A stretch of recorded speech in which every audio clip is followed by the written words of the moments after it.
Welcome. I'm Doris, International Marketing Specialist here at Tallinn University. And today, first of all, I'm going to tell you briefly about Tallinn University overall. Then my colleagues will take over and tell you about the Estonian Institute of Humanities and their English-based programs. Then I'm going to tell you about the admission requirements, a bit about student life and our campus. If you have any questions, feel free to ask them. My colleagues Jana and Nele will answer all of your questions in the chat window, and later on we will answer them also online. So let's start. Few quick facts about Tallinn University. Tallinn University, as it is today, was established in 2005. The merger of different academic institutes. So we are quite a new university, quite a young one. At the moment, we have approximately 10,000 students studying on BA, MA, and PhD level, among whom 700 are foreigners. Most of our foreign students are from Finland and Russia, from Turkey, from Latvia, Lithuania, and so on. We have 1,200 staff members, among whom 9.4% are foreign academics, so it's one of the highest percentages we have here in Estonian universities. We have 250 partner universities, which means, for example, if you come here to study and you want to go abroad with Erasmus exchange studies, for example, you have a variety of universities to choose among. And at the moment, we have 26 academic units. Our university defines ourselves as a leader and developer of smart lifestyle, and we have directed our resources into 5 broad focus fields: education and innovation, cultural competences, open society and governance, digital and media culture, and healthy and sustainable lifestyle.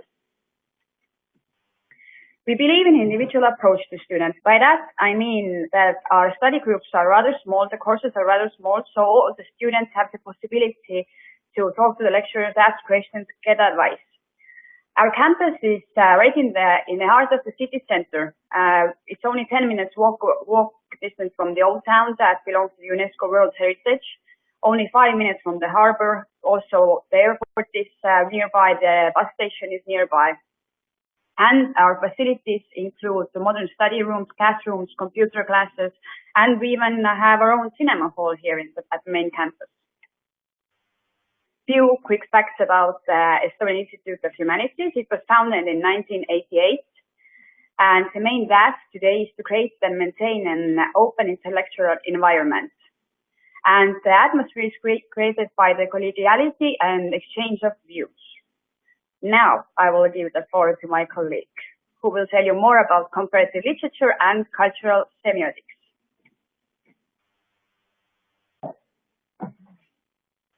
Hello, everybody. I'm Eneke Laanes, and I'm Associate Professor of Comparative Literature at Tallinn University. And I will briefly introduce the program of Comparative Literature and Cultural Semiotics. The program offers the opportunity to study literatures and cultures comparatively. So we offer courses in collaboration with other institutes and departments of Tallinn University, such as the Institute of Germanic and Romance Languages and Cultures, the Institute of Slavonic Languages and Cultures, the Institute of Estonian Language and Literature, also the Department of Asian and Middle Eastern Studies, and the Department of Studies of Cultures at our institute. And also Baltic Film and Media School. So we have an opportunity to study comparatively also literature and film. And the second focus of the program is cultural semiotics, a field of strong tradition in Estonia. A part of Tallinn University is the Estonian Semiotics Repository Foundation that houses the private library and archives of a famous semiotician of Tartu Moscow Semiotics School, Yuri Lotman and Sara Mints. So why did you choose the program? One of the characteristics of the program is lots of freedom to compose your own your personal study plan based on your interest in literature, semiotics, cultural studies, film studies, so on. The second good reason are the small study groups and also a personal approach to students that try to accommodate their interests. And thirdly, we have a very international study group that consists of students not only from different countries but also different continents. So this is in the spirit of our program, and our students have enjoyed it a lot. This fact. So a little bit about the courses. We have different modules. The first one is theories and methods, where we have a limited number of compulsory courses and many electives that present different fields of literary studies, such as narratology, post-colonial theory, cultural semiotics, semiotics of literary space, and so on. And then we have the module of cultural areas. And these are all elective courses, and you can choose between courses on different literatures that interest you most. And then thirdly, we have pre-electives, language, and other courses that support your interest in specific literature. We prepare our students for work in any area that requires strong skills in writing, and critical thinking, also knowledge of languages and literatures and mechanics of cultural communication. So many of our students continue their studies in different PhD programs, but they also work. Our former students also work in education, publishing, public relations, and so on. So much from me, and if you have any questions, I'm happy to answer them right now.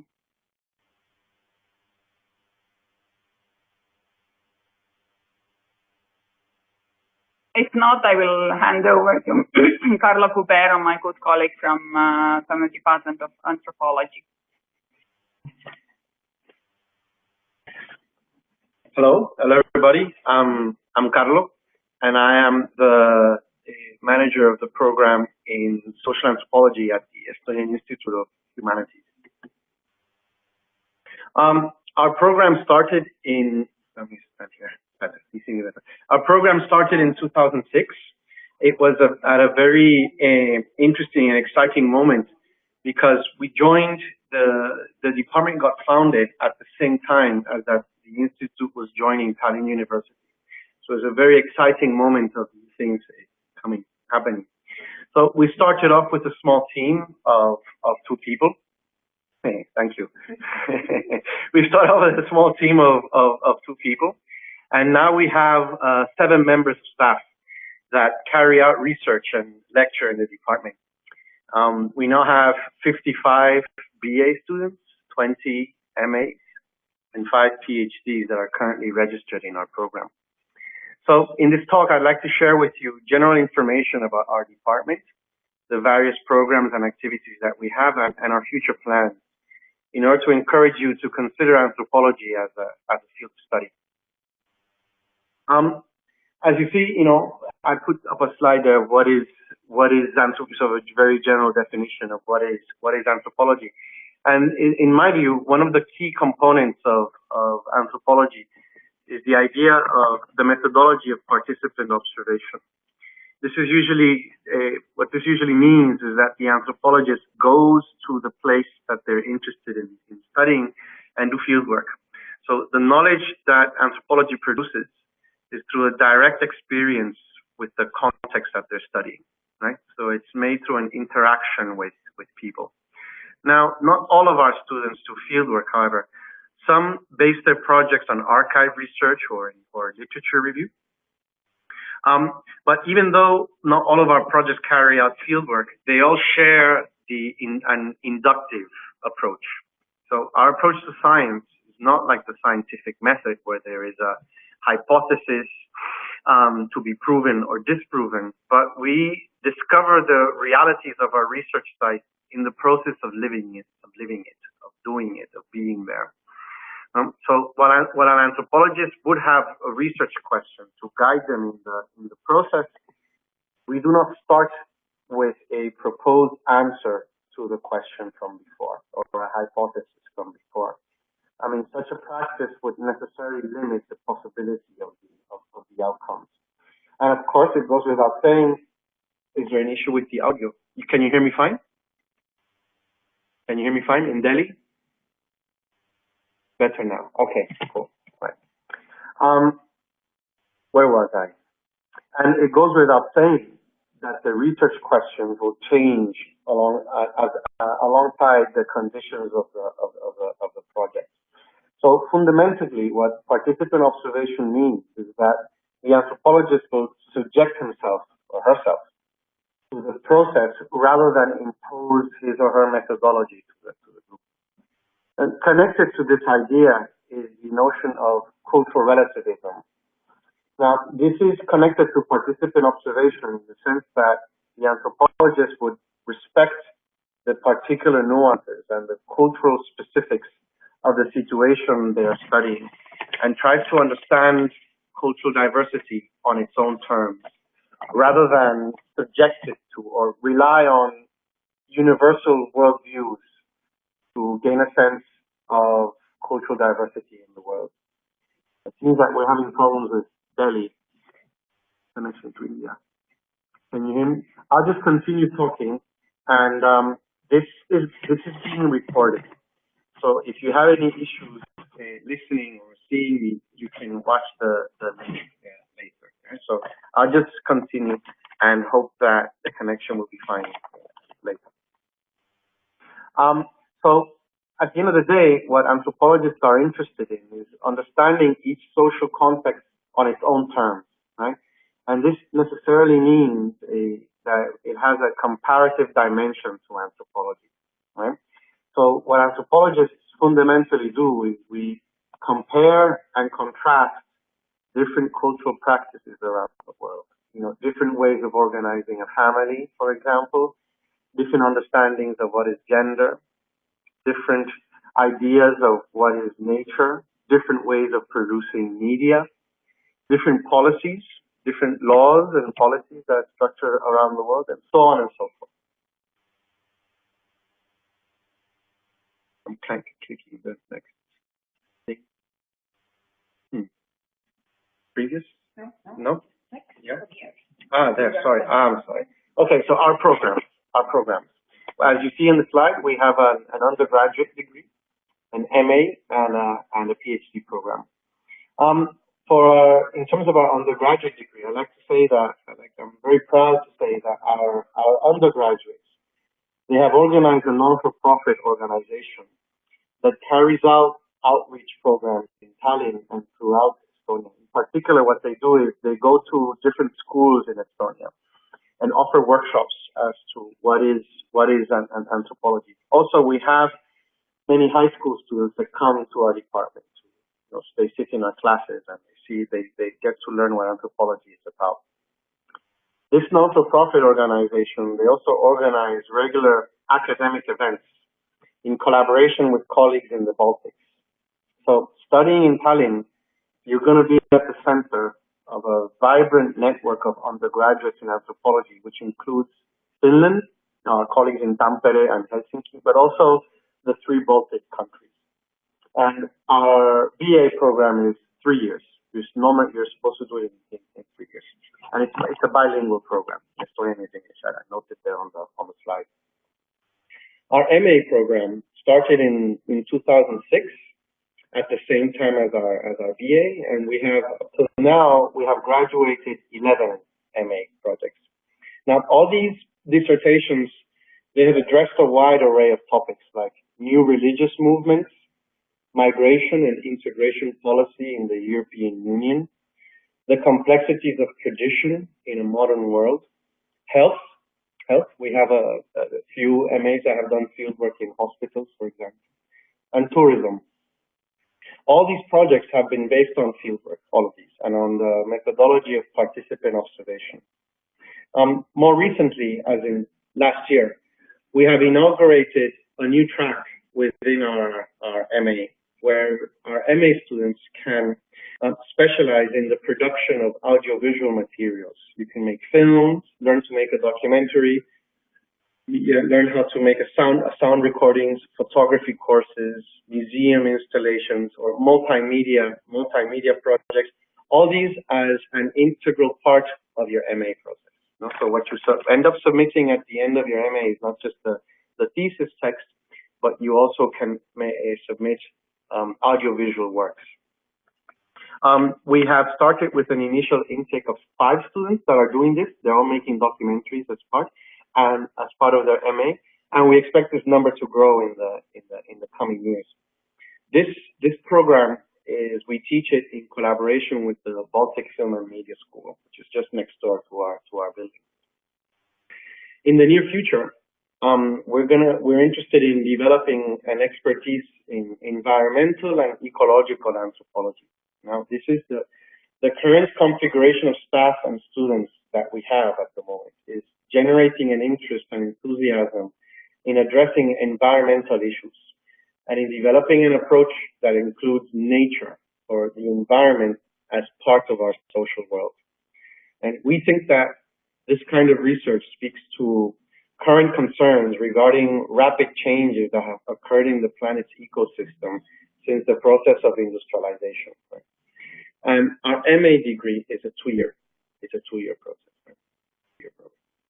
As for the PhD is concerned, we currently offer a PhD specialization within the Institute of Humanities. The Institute of Humanities offers a PhD in cultural theory, and within that general umbrella of cultural theory, you can specialize in anthropology. And this anthropology specialization has been running for a few years now. I think it's been 3 years that has been running. And last year we had our first PhD, our first graduate. It is a 4-year program, and as I mentioned above, we have 5 PhD candidates registered in this program. The PhD program is research-based. That is, that we try to focus as much attention as possible on the process of producing the thesis rather than teaching them. And also, most of our PhDs are active participants in the activities of the department. So when you come here as a PhD, you're treated almost as a member of staff. This September, we're launching a new joint PhD program with the anthropology departments in Latvia and in Lithuania.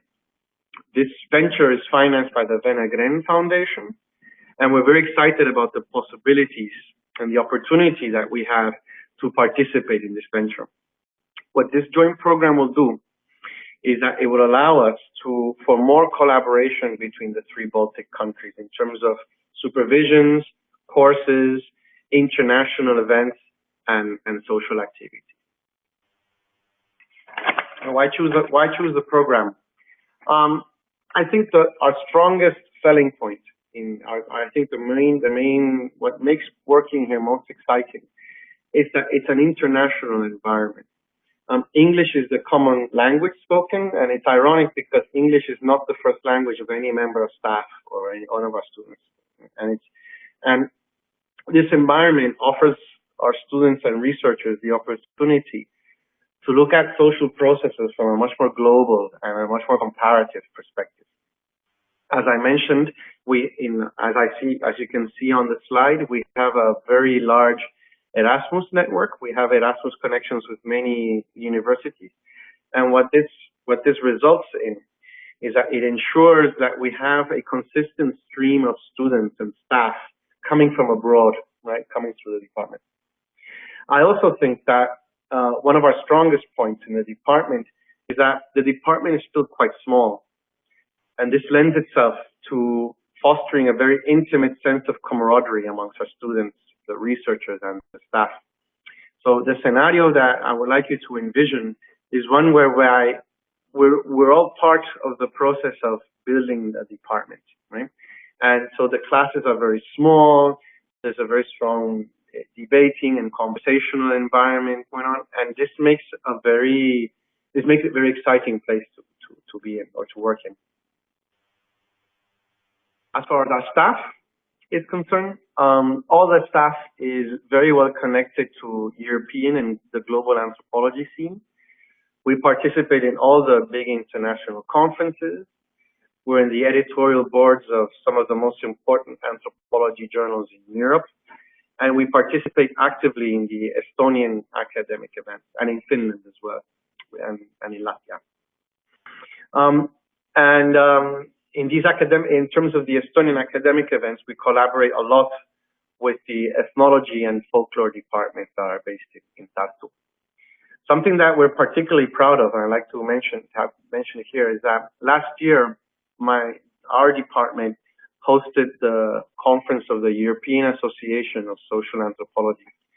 This is the largest anthropology conference in Europe, and we were the host of it. And this was really great because it connected us to the European scene in a very direct way. And of course, our students all served as volunteers in the conference.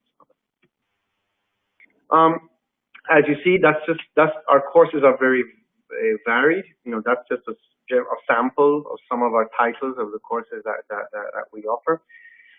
Given that our staff is very limited, we necessarily have to rotate our courses a lot in order to keep students interested. So we're also thinking next year that we're going to implement a new kind of course that will be shorter than the normal course, but it will be more specialized and more intense. So this will allow us the opportunity to offer a wider variety of courses. And it creates this space where graduate researchers, MAs and PhDs in particular, can share with the community the most recent findings in the context of a class.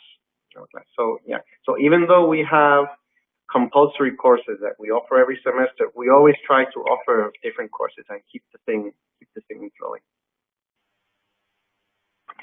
Now, after graduation, there's a common question that we get, especially from undergraduate students. It's the dreaded question that everybody has. They all tell me that all this sounds fascinating, all this sounds very interesting, but what can I do with it after I graduate? Now, this concern comes up for the fact that anthropology is not a trade. It's not like law or engineering or business or carpentry. And so there's no direct connections that come to mind when you start thinking of career prospects. Now, a way that I always start answering this question is to think of anthropology. I invite you to think of anthropology as if it were a creative science, right? So what anthropology does is that it provides you with the habits, with approaches and thinking skills that can be applicable in a wide array of industries. For example, people that have graduated our MA program, for example, they immediately have found jobs in the tourism sector, media production, in the health sector, and in the culture industry. It's not a trade. Yes, no, it's not. It's not like fixing plumbing or fixing a car. No, it's a creative process. Colleagues of mine, people that I did my PhD with, I continued on an academic degree, but other colleagues of mine that did not continue in the academic sector, they work in marketing, for example, development agencies like the World Bank, journalism or filmmaking, or government consultants. So those are just some examples of what you can do. I'll answer that question in a second. So at the end of the day, what anthropology does is that it provides you with a good base from where you can develop your own interest in a productive way. Now, as for teaching, does anthropology approach human behavioral sciences? Yes, absolutely. That's what it's one of the cornerstones. It depends how you define a behavior.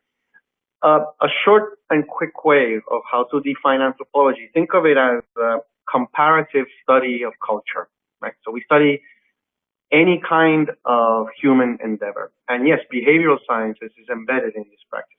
Now, we do not offer courses that deal directly with behavioral sciences, But in all our courses, we always include readings, and the discussion always ends up going in the direction of behavior science. So if you have any other questions or comments, I gladly answer.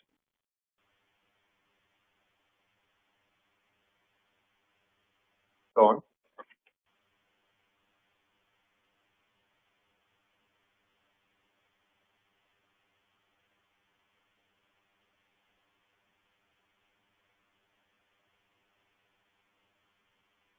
Yeah, we accept students from all. Yeah, sure. My colleague will talk in a second about the admissions process.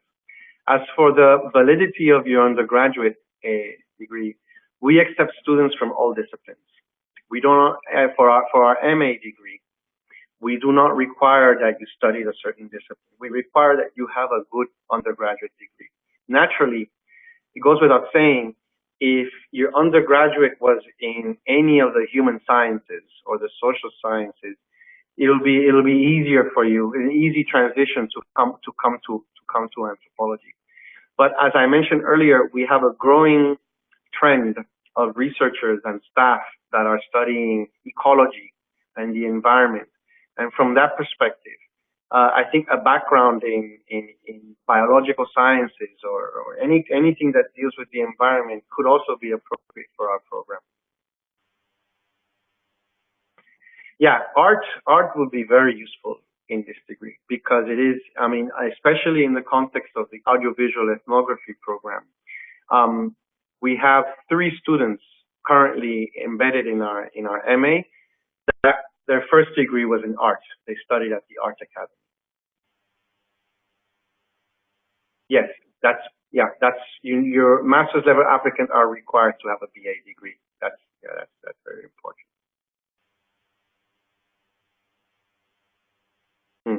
Well, as for the English requirements, I will allow that for my colleague next to me will answer that question to you. But it is very important to keep in mind that English is very important in our degree. To have a good working knowledge of English from before is very important, especially for the MA. Our MA is exclusively in English, and you're expected to write a very long dissertation in English. So you should feel confident from before. Not necessarily for our undergraduate degree, but for our master's and PhD, a good, very confident understanding of English is very important. Minimum requirement in what degree? What do you mean by minimum requirement?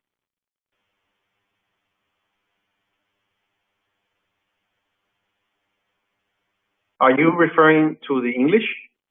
Oh no, just Jana Thompson, that's from here. Yeah. Oh, she's answering.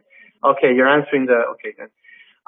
If any of you have any other questions regarding the specific anthropology program, I'd gladly answer one. But you have there, Jana, my colleague Jana Thompson is answering your English questions.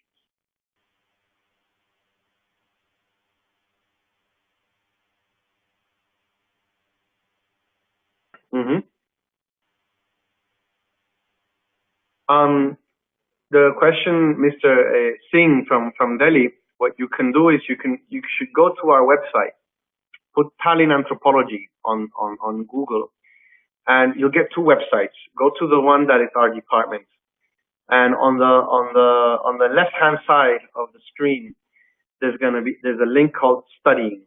So you click on that, and it will take you to a page that will detail everything that you need to know about the audiovisual ethnography program. Or you can also write to me and I'll send you the link.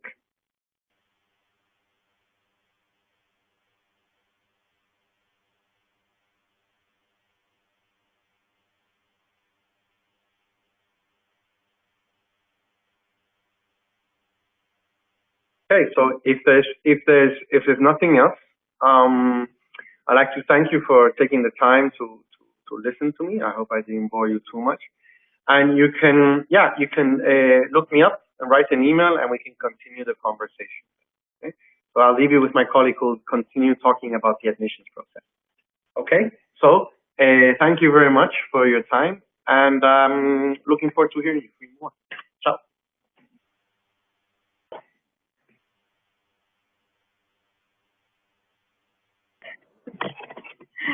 So hi again. And bye.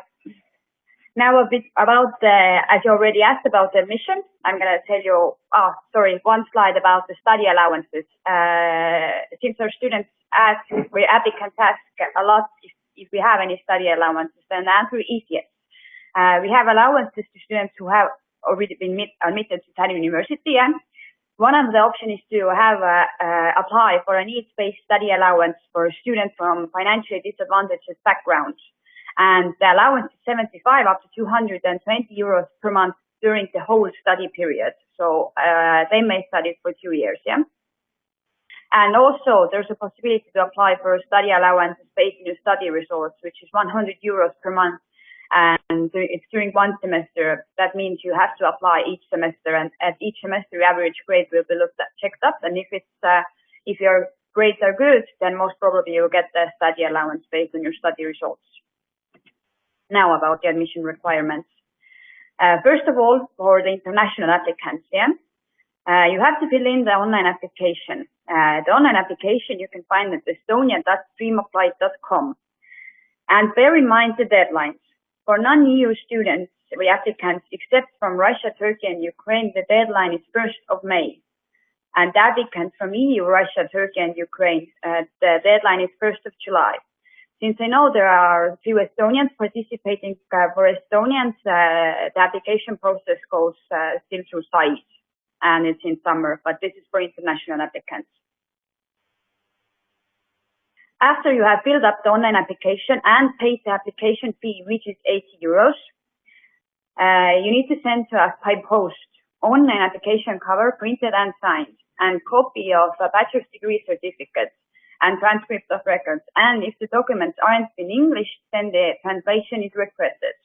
And both of the copies and translations must be attested by a notary. As you already asked about the English proficiency, in order to come here and study at Tallinn University, you need to prove your English proficiency. You need to have English at least on B2 level. You can prove your English at the most well-known tests as like IELTS or TOEFL. You do the test and they directly send us your exam results.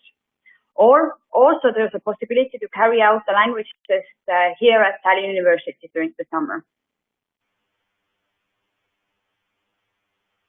After that, you can upload to online application system copy of your identification page of your passport and the receipt of payment of the application fee.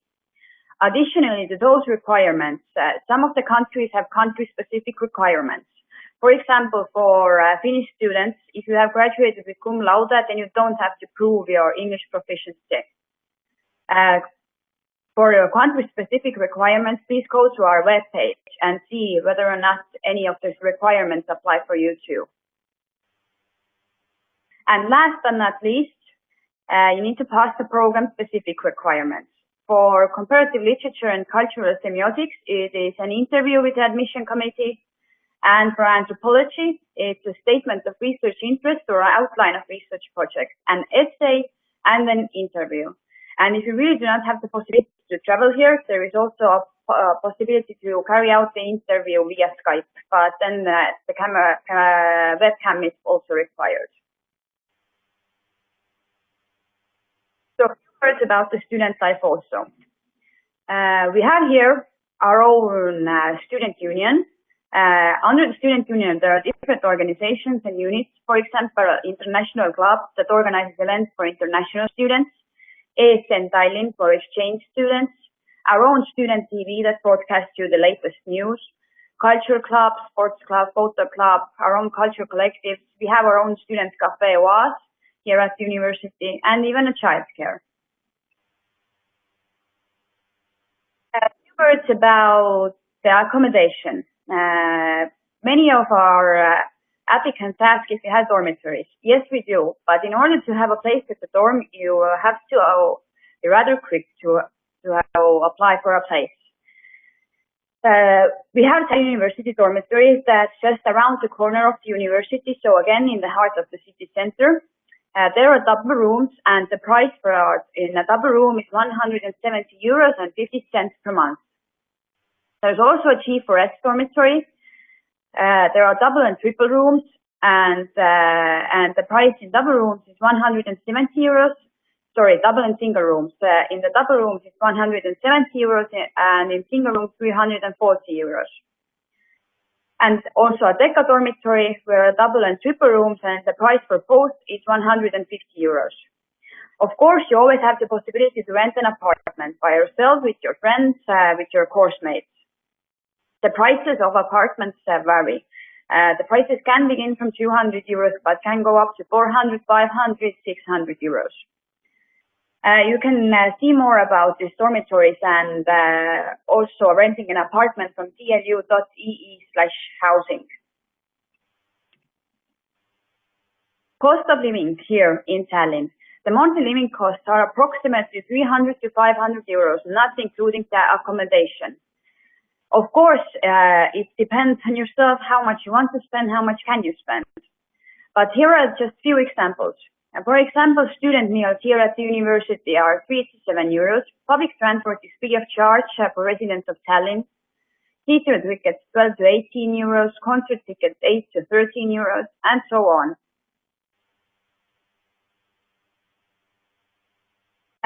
Work and internship in Tallinn. A lot of applicants ask whether they can work during their studies. Yes, you can. There's possibility to work during your studies. You can ask from the institute the context for internship or job offers, or you can go to our career and counseling center. Of course, we have here in Estonia a lot of online platforms where different organizations can upload their job offers. If you want to look up more about working, then go to studyinestonia.ee/working.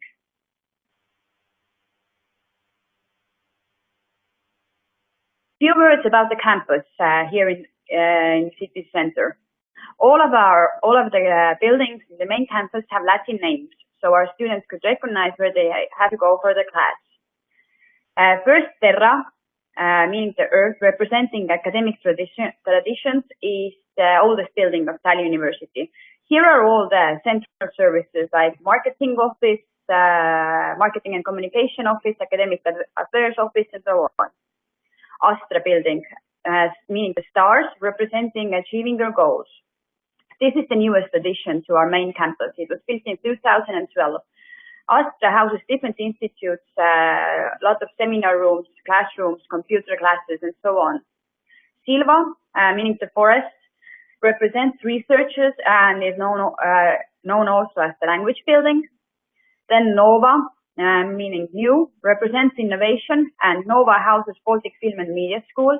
And as my colleague said earlier, the Estonian Institute of Humanities also does some co-work with the Baltic Film and Media School. In that building, there are television studios, film studios, editing rooms, everything necessary for filmmaking, and as I said earlier, even a cinema hall. Then Ursa, meaning a bear, representing defending your ideas, and Ursa houses the Institute of Fine Arts. Mare, meaning the sea, represents openness, and the Mare houses different institutes, a lot of classrooms, seminar rooms. Few pictures of our campus from the inside and outside. And now a few words about Tallinn Summer and Winter School. We have now told you already about the degree studies, but there's also a possibility to come here to Tallinn and study a week, 2 weeks, or 3 weeks. So Tallinn Summer and Winter School. Tallinn Summer School will take place in July from 13th to 31st.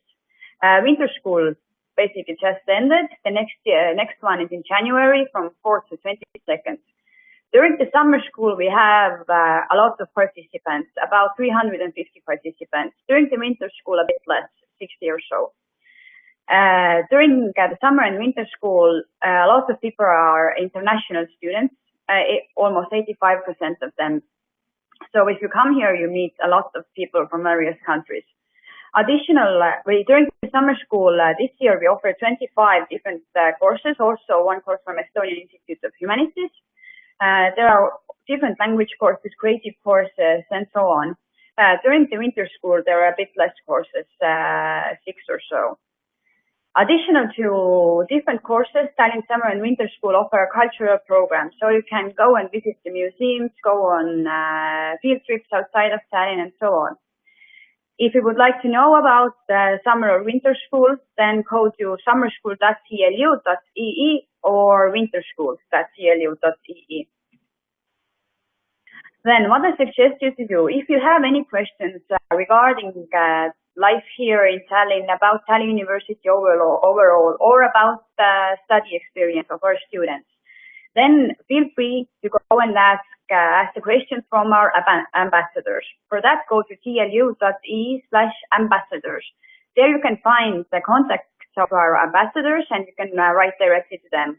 All of our English-based programs have their own ambassador there, so you will find the one who represents the program you are most interested in.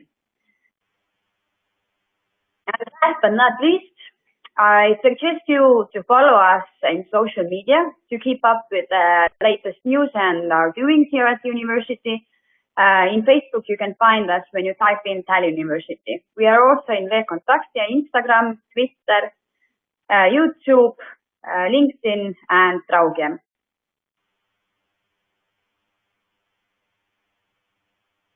I'm going to answer to the questions just a sec.